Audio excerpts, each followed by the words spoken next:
forgot to tell you up there, the fantastic fruit that I was able to go and pick up in the fields. Here we've got some apple trees. These are very old apple trees that we used to come and eat apples from straight off the tree, nice and ripe. And over there were some plum trees I remember picking. A bit further up, some cherry trees. And the nice thing about being able to pick a fruit off a tree is that it's just so warm from the sun. It's a sunny day, which usually it was when we went picking fruit, and you really tasted the true taste of a ripe piece of fruit. And these days I don't really eat much fruit because it's always either not ripe enough or too ripe, going rotten, or you have to wait for it to ripen up and it doesn't ripen, and it's just very difficult to find nice fruit because it has to be, it's got to be usually picked green so that it can be packaged and transported and sit on the shelf of a supermarket and all of that. So this really taught me the value of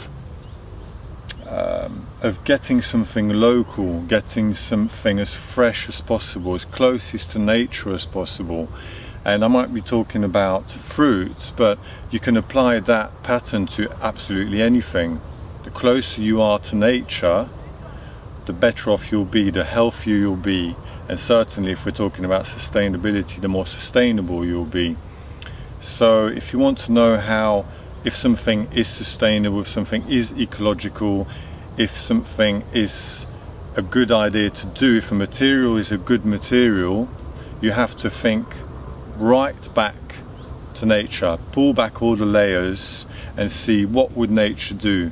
I often, to find out answers, I look around nature and I try to work out what nature would do with something.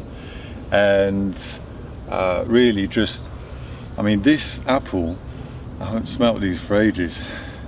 They've just got such an amazing fragrance that you can only get if you've come right to the source to get it. And that's also going to be the healthiest thing. If you take a fruit there and then that's living, it's still got stuff from the tree going into it, it's receiving rays of the sun and the fresh air from around us, and all that just goes into making something really special and good. And if you pick it right there and then and eat it straight away, there isn't anything better, I believe, that you can do.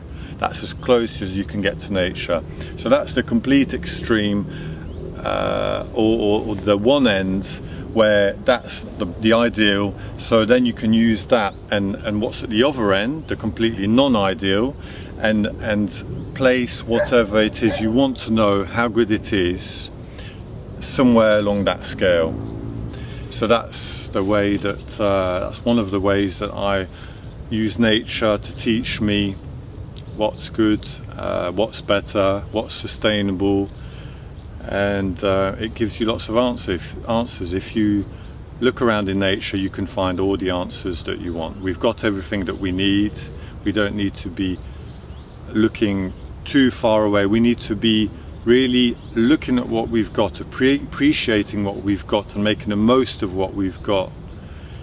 And I think once we realize that, we will be a long way towards being sustainable, because it is about creating new things, of course, and new technologies, because we need them. We live in a modern world, but it's also about looking at what we have, because we've got so many amazing things. Look at the Amazon. It has so many things there that if we destroy it, we're just going to not know what are the things we could have got, such as medicines and foods. And these days with allergies, there is something in the Amazon, I believe, for everyone, to heal everything. And you don't even have to go to the Amazon. You can just, in places like this, like I was saying, you've got the marjoram over there, you've got apples.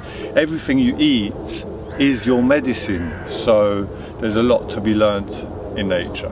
So that's me in Wonk, and it's been a real pleasure to take you back to somewhere that I spent the most important part of my youth.